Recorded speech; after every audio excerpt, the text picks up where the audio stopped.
Thanks, Sadie, for inviting me. I've got about 5 weeks to go, then I'm retiring, so I might be setting a theme this afternoon. So I've worked for NHS Improvement in England. I'll just go through a quick resume of how we got to where we are.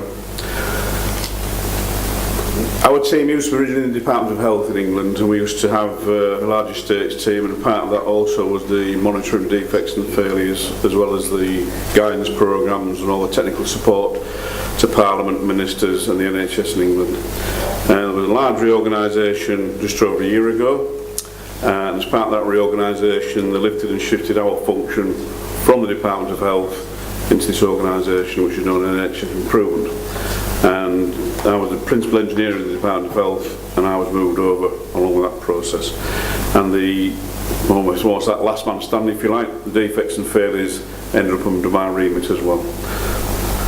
Now, NHS Improvement is basically a brand name, for want of a better phrase. Under the statutes in England, we've got NHS England who are the commissioners. We've got Monitor, or a financial regulator, the Trust Development Authority, which are another financial regulator, which was aimed at bringing trusts to become foundation trusts, which then would come under the Monitor financial regime. And then we also have the National Patient Reporting Learning System, which used to be, some of you may know, the old NPSA, and they basically come under this brand, if you like, of NHS Improvement. So NHS Improvement got the task of improving the NHS in England from a financial perspective, but also from a clinical and medical perspective. So it's moved from being a financial regulator to a broader scope now. In England, the defects and failures reported, I guess it's pretty much the same in the other devolved nations. There's regulatory reasons why we have to report defects and failures, and that comes under the regulations that were put before Parliament some time ago, and the Care Quality Commission of the organisation in England that are responsible for making sure that people report incidents. When they go out and do their audits, one of the things they are checking on is what they've reported, what they've acted on, etc., etc. And it's so this requirement to report is over and above anything they have to do under the Health and Safety at Work Act. What we do as a team to try and encourage people to report, picked up earlier from what Inish was saying, and I totally agree. From Inish and myself and colleagues in Northern Ireland and Wales, we have this discussion on a regular basis, this concern about under-reporting. The ironic thing in our team, with it being a very small team of one man and a dog almost, is that if we ever did report, we couldn't handle everything. So it's that, but without reporting, it's how do you then justify to the powers that be that you need a bigger team. So what we do is once a year, we put out a reminder to the NHS in England, and this isn't just the NHS, this is all the providers to the NHS and the commissioners about what they need to report, why they should report, etc., etc. What we utilise in England, I'm not sure, I guess probably similar systems in the other devolved nations. We have a system called the Defects and Failure Reporting System, and it's on the same portal in England as well. We have the ERIC data, returns, degree day data, etc., etc. And what we ask people to do is to go onto that system and report. And we get various items that come in. It varies from, for example, on this one, we've got a situation where one trust had a whole raft of plug tops all seem to be disintegrating.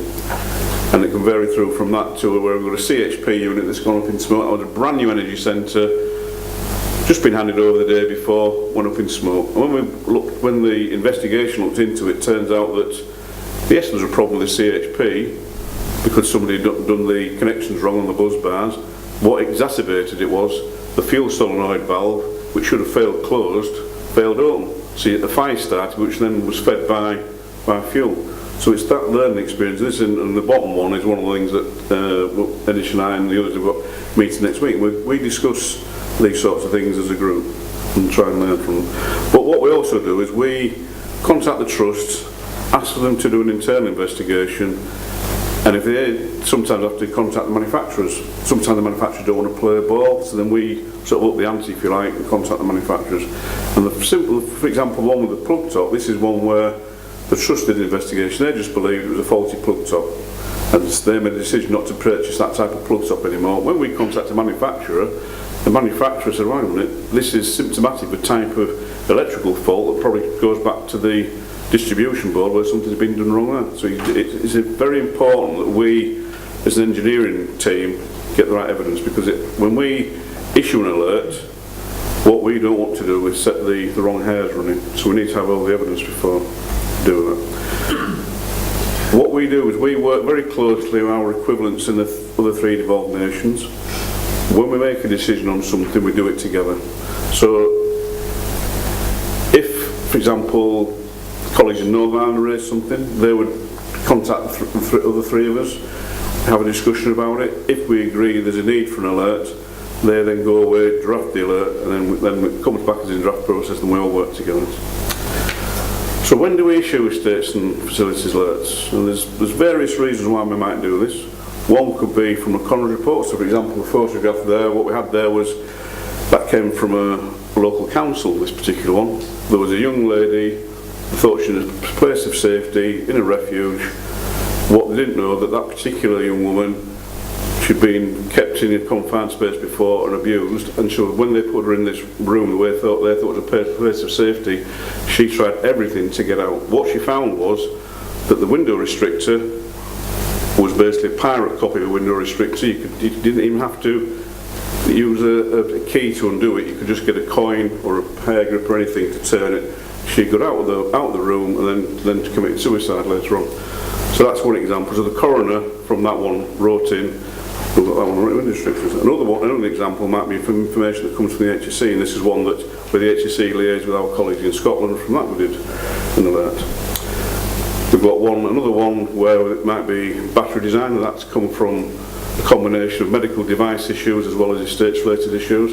So colleagues in Scotland spent a lot of time doing research and came up with an alert for batteries. And I think it was our colleagues in Northern Ireland where we had issue around national legislation changes around window blinds and cords. And because we've got window blinds and cords in NHS properties as well as local authority properties, an alert was put together for that one. We've also got manufacturers' recalls. So one of the advantages we've got with our 4 nations, with the systems we've got, is we enables manufacturers, if they've got something they're very, very concerned about, to get to a very wide audience quite quickly. So they utilise it sometimes for product recalls. And again, why do we issue them? So we've got prevention of future deaths, which is, as I mentioned earlier, coroner's reports. We've got to ensure the safety of patients, staff and visitors. So that may well have come from a report where a trust come to us, and then from that you might identify that yes, that's wider than just that one particular trust.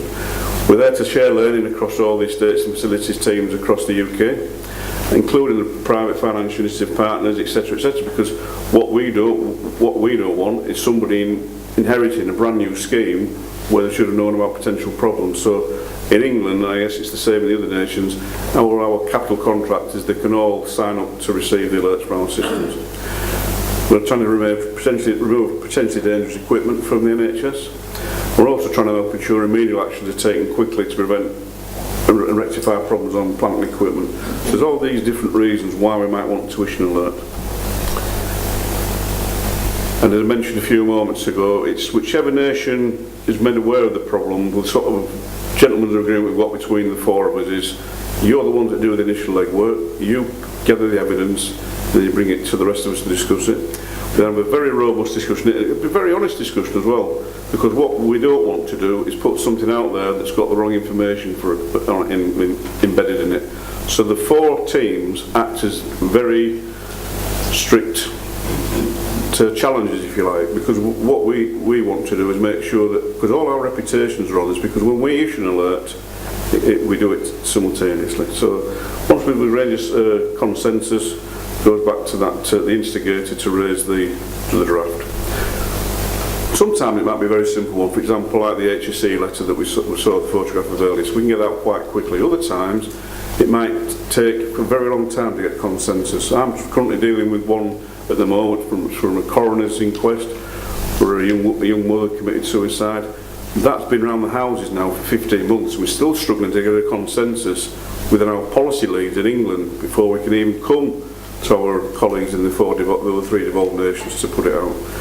So because we had an example when Scotland issued an alert to do with e-cigarettes, we put it out to consultation within our colleagues in England. The alert went live because they said no problem. The alert went live. Next thing, we got all the mental health units complaining that they were telling them their patients can't smoke, and they're worried about incidents erupting in their units. So it is important that when we send information out, that our colleagues work with us. If they don't work with us, they end up with these sort of false starts. Well, anyhow, so once we've got all the information, we get everything, and it goes out simultaneously. There was an incident a few years ago before I joined the Department of Health where our three colleagues, our three other three nations issued an alert. England chose not to issue it. Unfortunately, there was a death of a patient, and quite right, the coroner wanted to know why in England didn't you follow the lead of the three nations. So since that event happened, the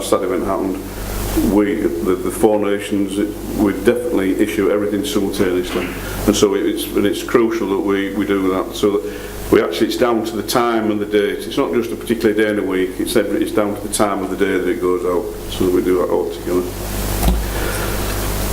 So when will we not issue an alert? Now sometimes what we do, the discussion that happens is that, for example, our colleagues in Wales were made aware of an issue of Pseudomonas on an elderly patient's ward where they had higher than normal morbidity. They looked into it and they found that it was actually a waterborne infection that was affecting the patients of Pseudomonas. They came to us and with a draft alert, and their recommendation was all thermostatic mixing valves manufactured by this manufacturer had to be ripped out. Now it would have cost the NHS millions, so what we then had to do was we then looked into that, did some more research on various working groups. In the middle of that, while we're doing that, those working groups, our colleagues in Northern had the sad events where the neonates passed away in Derry and Belfast.